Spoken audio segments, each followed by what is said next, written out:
Olá a todos, meu nome é Gustavo Teles, eu sou médico radiologista torácico do Hospital Israelita Albert Einstein, da DASA, São Paulo. Vou falar hoje sobre rastreamento do câncer de pulmão, um tema muito empolgante, muito dinâmico. Eu queria agradecer à comissão organizadora do evento pelo convite, dizer que é um prazer aí participar desse encontro anual da ASTR. Bom, esses são os meus conflitos de interesse. Bom, só contextualizando, o câncer de pulmão, como todos nós sabemos, é uma doença de alta prevalência no mundo inteiro, né? É o segundo câncer de maior incidência no mundo, atrás apenas de câncer de mama, e entre todos os cânceres é aquele que mais mata, né? Muito acima, inclusive, do segundo e terceiro lugares. Então, realmente é um grande problema de saúde pública em todo o mundo, inclusive no Brasil. E uma das razões por que o câncer de pulmão mata tanto é justamente o momento do seu diagnóstico, né? Percebam que mesmo nos Estados Unidos, isso são estatísticas de 2020, 23% das neoplasias de pulmão apenas eram diagnosticados em estadio inicial, ou seja, a grande maioria diagnosticados em estadios mais tardios, e isso, obviamente, tem um impacto muito grande na sobrevida, já que esses cânceres têm uma sobrevida muito menor em 5 anos. O cenário do câncer de pulmão é pior do que outros cânceres, se a gente considerar, por exemplo, o momento do diagnóstico precoce de câncer de próstata, mama e colo retal, a gente percebe que entre esses o câncer de pulmão é aquele diagnosticado de forma mais tardia, e isso com certeza tem um impacto na sua sobrevida reduzida. Então, ao longo dos anos, várias iniciativas foram feitas na tentativa de detectar precocemente o câncer de pulmão, e os resultados não eram bons, né? Primeiro com a citologia do escarro, mas os resultados também não foram satisfatórios. Depois, com o uso do raio-x como forma de rastreamento, isso também não demonstrou redução de mortalidade. Até então, o uso da tomografia de tórax de baixa dose, com trabalhos que começaram no início dos anos 2000 e culminaram aí com a publicação de um marco aí para o rastreamento do câncer de pulmão, que é o NLST, publicado em 2011 no New England, e foi um trabalho que mostrou pela primeira vez que o método diagnóstico é capaz de reduzir a mortalidade do câncer de pulmão através do rastreamento. O destaque do NLST foi pela população, né, que foi estudada, né, indivíduos de alto risco, entre 55 e 74 anos, acima de 30 anos maços, tabagistas ativos e ex-tabagistas a menos de 15 anos, eram dois braços, o braço tomografia versus o braço raio-x. Os resultados do NLST foram muito favoráveis, né, primeiro mostrando aqui que o braço tomografia teve muito mais câncer de pulmão ao longo do tempo do que no braço da radiografia, o que já era esperado, já que a gente tem um método muito mais sensível. Só que o mais importante foi que o momento do diagnóstico no braço da tomografia foi mais precoce do que no braço do raio-x. Percebo que a maioria dos diagnósticos do braço de tomografia em azul foi no estadio 1A, ao passo que a maioria dos diagnósticos do braço raio-x já foi no estadio 4. Então, diagnosticou-se mais câncer, mas principalmente diagnosticou-se mais precocemente, conseguimos o stage shift que é tão esperado. E isso realmente impactou na redução da mortalidade de 20% a menos do braço da tomografia em relação ao braço da radiografia. O NLST mostrou também um dado muito interessante, que foi a redução da mortalidade por outras causas, de 6,7%, que não foi identificado em outros trabalhos de rastreamento. Né? Pela primeira vez, o rastreamento para uma determinada doença acabou tendo impacto na redução de mortalidade de outras doenças, e a gente vai ver mais um pouquinho na frente por que isso aconteceu. Pontos negativos do NLST. O limiar usado para positividade de um exame de tomografia foi acima de 4 milímetros de nódulos, portanto, muitos resultados positivos, 24% dos pacientes tinham tomografias consideradas positivos, e a gente sabe que a grande maioria desses nódulos acima de 4 milímetros não são cânceres, portanto, o índice de falsos positivos foi muito alto, 96,4%, o que atenua isso aqui, na maioria das vezes, não foi necessário de biópsia, apenas 3% desses falsos positivos foram submetidos a biópsias, então o impacto não foi tão grande. Bom, na esteira do NLST, fizemos o primeiro trabalho de rastreamento no Brasil, publicado em 2016, no Annals of Thoracic Surgery. É um trabalho que era justamente para demonstrar se o rastreamento com tomografia de baixa dose no Brasil também é capaz de detectar os cânceres em estadios mais precoces.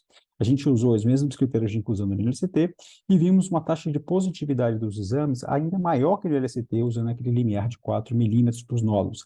39% versus 24% do NLST, e a nossa interpretação é que o Brasil tem uma alta prevalência de doença granulomatose, portanto, isso impactou nesse aumento da positividade. Entretanto, a gente não teve um percentual de biópsias muito acima do NLST, conseguimos uma prevalência de câncer de 1,3%, né, 11 casos, também semelhante ao NLST, e o mais importante disso, 9 dos casos diagnosticados eram estadio precoce, estadio 1, portanto, viu-se então que o rastreamento com tomografia de bastidores no Brasil também é capaz de realizar o stage shift na detecção do câncer.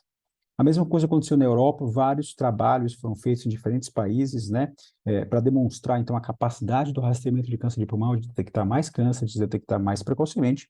Durante alguns anos, não houve nenhum trabalho que foi capaz de demonstrar aí uma redução da mortalidade, por questões mesmo de poder estatístico, até a publicação, então, do Nelson, né, o Programa de Rastreamento dos Países Baixos, que, então, ratificou os resultados do NLST na Europa, né? O Nelson foi publicado em 2020, também no New England, um desenho semelhante no LST, dois braços, tomografia e um grupo controle. A maioria dos indivíduos eram homens e os critérios de inclusão foram semelhantes no LST, mas até um pouco mais amplos, né? Pacientes um pouco mais jovens, a partir de 50 anos, cargas tabágicas também um pouquinho menores que o NLST. O Nelson teve duas diferenças principais em termos de desenho, né? Primeiro, foi diagnosticado, não foi estudado não só intervalo anual entre os exames, mas também intervalos de 1 ano, 2 anos e 2 anos e meio.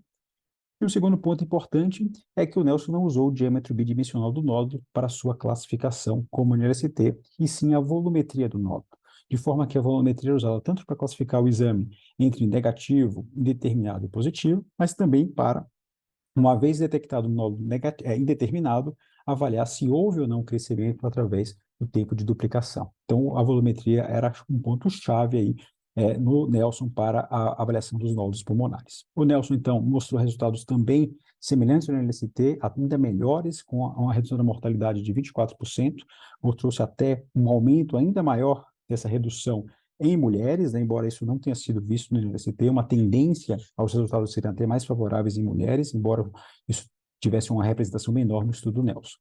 Outras questões interessantes do Nelson foi que você teve uma taxa de positividade muito menor em relação ao NLST. Se você considerar estudos positivos indeterminados, foi de apenas 11,4%. Lembra que o NLST teve 24% de positividade, mostrando então que a volumetria pode sim ter um papel em triar melhor quais são os exames positivos ou aqueles nódulos que têm maior chance de serem realmente neoplasias de pulmão. E uma outra coisa que o Nelson mostrou é a comparação entre os intervalos.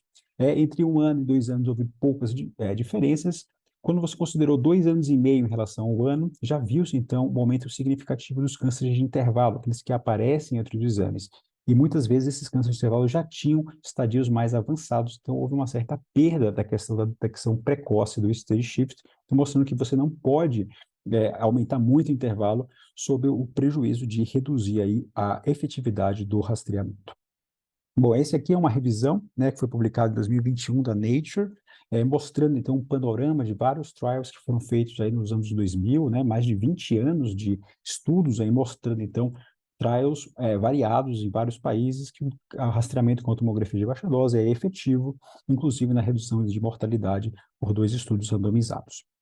Essa mesma revisão levantou também os trabalhos de custo-efetividade, mostrando que a maioria dos trabalhos feitos nos diferentes países estavam abaixo do limiar, né, de custo-efetividade de diferentes países, tanto quando você considera a avaliação por quali e também por life years gain, então mostrando que é um método efetivo e também custo-efetivo. Bom, então, eu acho que em relação a evidências científicas para o rastreamento, nós estamos aí numa fase muito sólida, né? Já tem muito respaldo na literatura de que vale a pena fazer o rastreamento. A questão agora é como é que a gente otimiza o rastreamento, como é que a gente tira os melhores resultados na implementação dos programas de rastreamento. Então, 3 questões são muito importantes quando a gente pensa nisso. Primeiro, quem a gente deve rastrear. Segundo, como a gente deve dar as informações. E terceiro, que tecnologias, que tendências vão nos ajudar no futuro para melhorar os resultados. Em relação à melhor população a ser estudada, a elegibilidade, quando a gente considera aqueles critérios do NLST, em 2011, quando o NLST foi publicado, aqueles critérios de 55 a 74 anos, acima de 30 anos maços, incluiriam apenas 27% dos cânceres de pulmão identificados nos Estados Unidos, né? Mostrando então que só esse critério de idade carga tabágica é limitado para a avaliação de risco. Existem diferenças entre etnias, por exemplo, entre os negros, hispânicos, asiáticos, então, e também outras variáveis que devem ser consideradas. Então, em 2021, a própria US Preventive Task Force modificou, né, a recomendação para rastreamento, né, ampliando, então, a idade de 50 a 80 anos e também reduzindo a carga tabágica a partir da qual o indivíduo deve ser rastreado para 20 anos maço, não mais 30 anos máximo, o que estima-se que aumenta em 80% a população elegível ao rastreamento. Uma outra questão importante também é que existem modelos preditivos de risco mais refinados para a avaliação do risco de um paciente ter câncer de pulmão. Então, a ideia é você usar mais dados e refinar essa triagem de quais pacientes têm que ser feitos, incluídos no programa de rastreamento. O modelo preditor de risco mais estudado é o PLCO 2012, né, que foi desenvolvido na base de dados do NLST, usa várias outras variáveis, idade, raça, nível educacional, DPOC, histórico de câncer, né, muito mais complexo do que o critério de inclusão do NLST. Se a gente usasse esse modelo de preditor ao invés do critério do NLST, a gente teria, então, feito 9% menos tomografias e diagnosticado 12% mais cânceres, mostrando, então, que você consegue melhorar os resultados, refinando melhor quem deve ser rastreado. Nós avaliamos também no Brasil o PLCO 2012, se isso poderia ser usado no Brasil, se melhoraria o desempenho do rastreamento. Fizemos um estudo entre 2015 e 2016 com pacientes, 472 pacientes de diferentes perfis de risco e vimos que o PLCO aumentaria a taxa de detecção de câncer de 2,5% usando o critério CNLST para 5,7% usando o PLCO, ou seja, também parece funcionar no cenário brasileiro. Um segundo ponto importante, quais outras informações de tomografia deve fornecer? A gente já sabe, desde 2014, que a gente pode usar o laudo padronizado do Langerhans. A última versão foi lançada agora no final de 2022, em novembro, né, que dá uma homogeneizada na forma como a gente descreve, nas condutas. Então, é um uso muito importante, né, fazer essa análise no programa de rastreamento. Mas a gente sabe que a gente não deve se deter apenas na detecção dos nódulos, né? A tomografia é um bom método para identificar outras doenças de alta prevalência na população tabagista, como doença arterial coronariana, como também alterações no DPOC. Então, a gente sabe, por exemplo, que a avaliação, tanto objetiva como subjetiva do score de cálcio coronariano tem efeito em relação à estratificação de risco de evento cardiovascular. Por exemplo, nesse estudo mostrando que diferentes scores de cálcio, né, calculado em pacientes fazendo rastreamento, foi capaz de triar maior risco de eventos cardiovasculares, e também em relação à DPOC, a gente é capaz de avaliar tanto quantitativamente como qualitativamente diferentes parâmetros, inclusive enfisema, e a gente sabe, quando você estabelece, por exemplo, classifica o enfisema de acordo com o preconizado pela Flash Society, você consegue estabelecer diferentes curvas de sobrevida, mostrando também um valor preditivo na avaliação do DPOC em pacientes com tomografia de baixa dose. Por último, o que vem pela frente? Quais são as tendências futuras que vão melhorar o desempenho do rastreamento? Bom, eu acho que tem duas principais perspectivas ou tecnologias que a gente tem que ficar atentos. O primeiro dela é o uso de biomarcadores, né? Que são os mais variados, eventualmente no gás exalado, no sangue são os mais utilizados, né? Então, temos, por exemplo, os compostos orgânicos voláteis, no sangue, o uso de autoanticorpos, microRNA, ctDNA, cfDNA, proteínas, todas elas podem ser usadas tanto para, primeiro, caracterizar melhor quem deve ser rastreado, quem são aqueles indivíduos que têm o maior risco de câncer antes mesmo de fazer a tomografia, mas também para ser utilizado juntamente com a tomografia, de forma para dizer melhor quem deve ser, então, submetido à biópsia, quais são aqueles nódulos que têm maior chance de risco, associando os achados tomográficos com esses biomarcadores. Eu acho que essa é uma tendência que vai crescer cada vez mais nos próximos anos. Uma outra perspectiva importante é o uso da inteligência artificial, que pode ser usada, por exemplo, para identificação, leitura dos exames, detecção de nódulos e classificação Langerhans. A gente tem uma experiência usando um software da Botkin nesse ponto, mostrando então uma alta sensibilidade do algoritmo na classificação dos exames, Langerhans 3 e 4, embora uma especificidade mais baixa, gerando muitos falsos positivos. Então, a gente ainda vai ver outros desenvolvimentos aí nessa linha. E também no uso da inteligência artificial para caracterizar melhor o risco de malignidade dos nódulos, né? Esse algoritmo publicado na Nature mostrou, então, uma área sobre a curva de 94,4% no algoritmo classificando, então, quais são aqueles nódulos que eram realmente câncer. Então, a inteligência artificial vai, com certeza, agregar muito ao rastreamento nos próximos anos.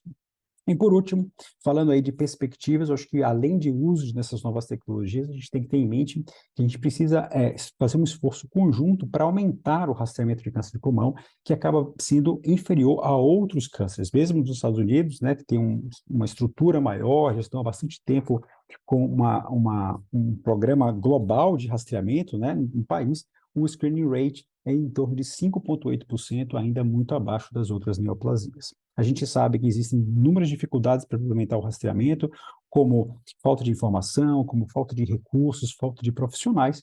Eu acho que nós, radiologistas, podemos aí focar principalmente em iniciativas de educação, educação dos pacientes, educação dos médicos solicitantes, né, para os benefícios do rastreamento e ajudar também a ter o acesso à tomografia, o acesso a uma equipe multidisciplinar, que é muito importante para esses resultados tão favoráveis. Com isso, eu queria encerrar a aula, queria agradecer a todos pela atenção, me coloco totalmente à disposição aí de dúvidas, de questionamentos, de parcerias. Muito obrigado a todos.